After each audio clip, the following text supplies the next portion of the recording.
तेरी मेरी कहानियाँ से सभी अपडेट पाने के लिए बेल आइकन दबाएं। आज की कहानी है अमंगल सूत्र। विनीत अपनी गलती पर पछता रहा था। वह उठा और जल्दी से कपड़े पहनकर रेलवे स्टेशन की तरफ चल दिया। अभी मनीषा की ट्रेन आने में समय था। उसे पता है अगर आज मनीषा चली गई तो फिर कभी वापस नहीं आएगी। उसे अपनी गलती का एहसास है और वह इसके लिए कोई भी सज़ा भुगतने को तैयार है, पर मनीषा की नज़रों में गिरकर वह नहीं जी पाएगा। जब वह स्टेशन पहुंचा तो देखा मनीषा एक बेंच पर बैठी फूट फूट कर रो रही है। उसने सीधा जाकर मनीषा के पैर पकड़ लिए और माफ़ी मांगने लगा। मुझे माफ़ कर दो, मैं बहक गया था। मेरा यकीन मानो, मैं सिर्फ तुमसे प्यार करता हूँ। मनीषा ने उसे दूर हटाते हुए कहा। दूर हटो विनीत, अब सब कुछ खत्म हो गया है। तुम्हारी इस माफ़ी के कोई मायने नहीं।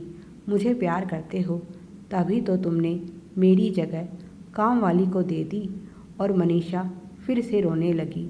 चले जाओ यहाँ से, मैं तुम्हारी शक्ल भी नहीं देखना चाहती। रोते हुए विनीत बोला, कहाँ चला जाऊँ? तुम्हारे सिवाय मेरा है ही कौन? तुम्हें नाराज़ होने का, गुस्सा करने का पूरा हक है। मैंने जो किया वह माफ़ी के लायक नहीं, पर फिर भी मैं तुमसे भीख मांगता हूँ। बस मुझे एक मौका दे दो। मुझे छोड़कर मत जाओ। मानता हूँ मैं तुम्हारी माफ़ी के लायक नहीं, पर तुम तो मुझे जान से ज़्यादा चाहती हो। उसी चाहत की खातिर बस एक मौका दे दो। मैं तुम्हारे बिना नहीं जी पाऊँगा। तुम मुझे मारो, डांटो, मुझ पर चिल्लाओ, पर मुझे छोड़कर मत जाओ। मनीषा के हाथ पकड़कर वह अपने चेहरे पर ज़ोर ज़ोर से थप्पड़ मारने लगा और रोने लगा। उनके आसपास लोग इकट्ठे हो गए जो यह सब देखकर हैरान थे। भीड़ में से एक व्यक्ति आगे बढ़ा और बोला, मैडम, क्या यह आदमी आपको परेशान कर रहा है? विनीत चिल्लाते हुए बोला, तू होता कौन है हमारे बीच में बोलने वाला? पत्नी है वो मेरी। और तुम लोगों ने क्या भीड़ लगा रखी है? क्या यहाँ कोई तमाशा हो रहा है? जाओ यहाँ से, उसने चिल्लाते हुए कहा। और धीरे धीरे लोग वहाँ से हट गए, पर सभी की नज़र उन दोनों पर ही थी। मनीषा बोली, विनीत, लोग देख रहे हैं, यहाँ तमाशा मत करो। विनीत बोला, प्लीज़ मनीषा, मेरी बात को समझो। गलती इंसान से ही होती है।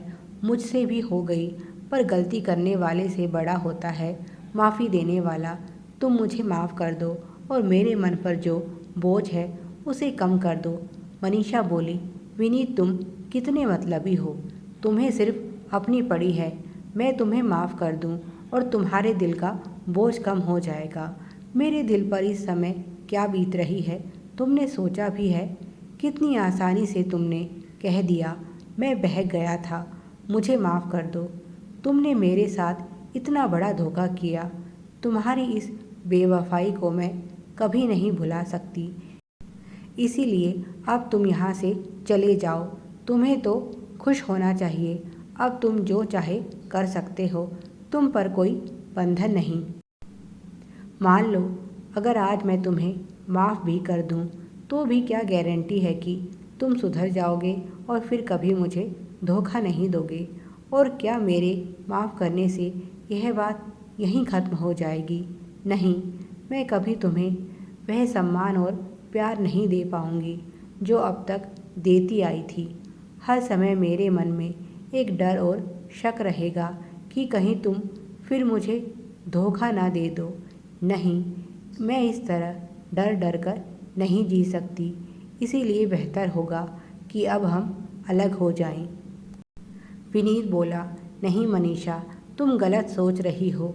मुझे सच में अपने किए पर पछतावा है और प्रायश्चित से बड़ा कुछ नहीं। और मैंने सुना है प्रायश्चित से तो बड़े बड़े पाप धुल जाते हैं। तुम मुझे प्रायश्चित करने का एक मौका तो दो।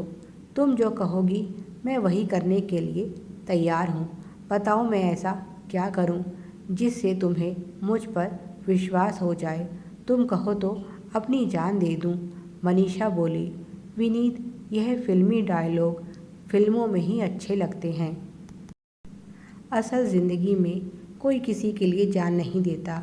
आज तुम मुझे विश्वास दिलाने के लिए जान देना चाहते हो, पर उस दिन जब तुमने पहली बार दूसरी औरत को हाथ लगाया, उस समय तुमने एक बार भी नहीं सोचा कि मेरी पत्नी को जब इस बात का पता चलेगा तो उस पर क्या बीतेगी।